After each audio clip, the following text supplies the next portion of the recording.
आप न केवल कार्बोहाइड्रेट्स कम कर रहे हैं, बल्कि अपने सिस्टम को ऐसे न्यूट्रिएंट्स से भी भर रहे हैं जो डायबिटीज के कारणों से सक्रिय रूप से लड़ते हैं। यह एक आसान, ताकतवर पहला कदम है। ठीक है, अब नंबर 4 पर चलते हैं। बात करते हैं फाटी फिश की। मैं सैल्मन, सार्डिन, मैकेरल और हेरिंग जैसी मछलियों की बात कर रहा हूँ।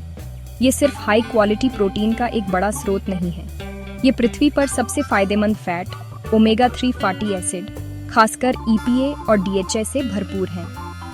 टाइप 2 डायबिटीज में एक अंदरूनी समस्या क्रोनिक लो ग्रेड इन्फ्लेमेशन है, जो इंसुलिन रेजिस्टेंस को और खराब कर सकती है।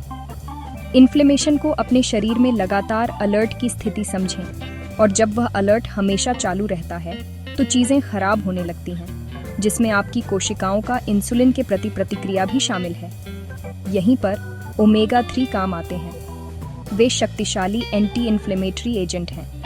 फैटी फिश का नियमित सेवन उस सिस्टमिक इन्फ्लेमेशन को कम करने में मदद कर सकता है, जिससे आपके शरीर की इंसुलिन के प्रति संवेदनशीलता में सुधार हो सकता है। जब आपकी कोशिकाएं इंसुलिन के प्रति अधिक संवेदनशील होती हैं, तो वे रक्त प्रवाह से ग्लूकोज को बेहतर ढंग से ले पाती हैं, जिससे ब्लड शुगर का स्तर कम होता है।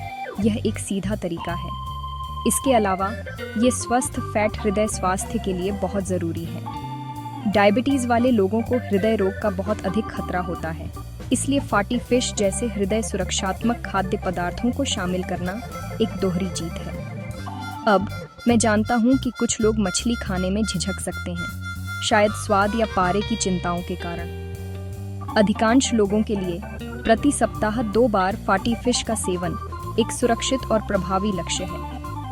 एक सर्विंग लगभग 3.5 ऑन्स या ताश के पत्तों के एक डेक के आकार की होती है। आप नींबू और जड़ी बूटियों के साथ एक सैल्मन फिलेट ग्रिल या बेक कर सकते हैं, या सलाद के ऊपर एक त्वरित और किफ़ायती लंच के लिए डिब्बाबंद सैल्मन या सार्डिन का भी उपयोग कर सकते हैं। अगर आप मछली बिल्कुल पसंद नहीं करते हैं, तो एक high quality fish oil supplement एक विकल्प हो सकता है, लेकिन पूरे खाद्य पदार्थों से पोषक तत्व प्राप्त करना हमेशा मेरी पहली सलाह होती है।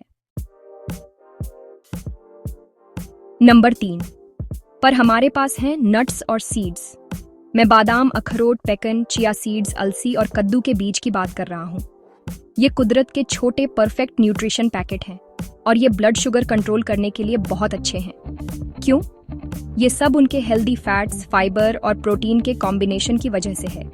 ये तीनों मिलकर डाइजेशन को धीमा करते हैं। जब आप मुट्ठी भर बादाम खाते हैं, मिसाल के तौर पर, फैट और फाइबर आपके डाइजेस्टिव सिस्टम में एक तरह का ट्रैफिक जाम बना देते हैं, जिसका मतलब है कि आप जो कार्बोहाइड्रेट खाते हैं वह आपके ब्लड स्ट्रीम में बहुत धीरे धीरे अब्जॉर्ब होते हैं। यह धीमा अब्जॉर्प्शन उन ड्रामेटिक पोस्ट मील ब्लड शुगर स्पाइक्स और उसके बाद होने वाले क्रैश को रोकने की कुंजी है, जो आपको थका हुआ और शुगर खाने की क्रेविंग महसूस करा सकते हैं। इसके बजाय आपको एनर्जी की एक हल्की और लगातार रिलीज मिलती है।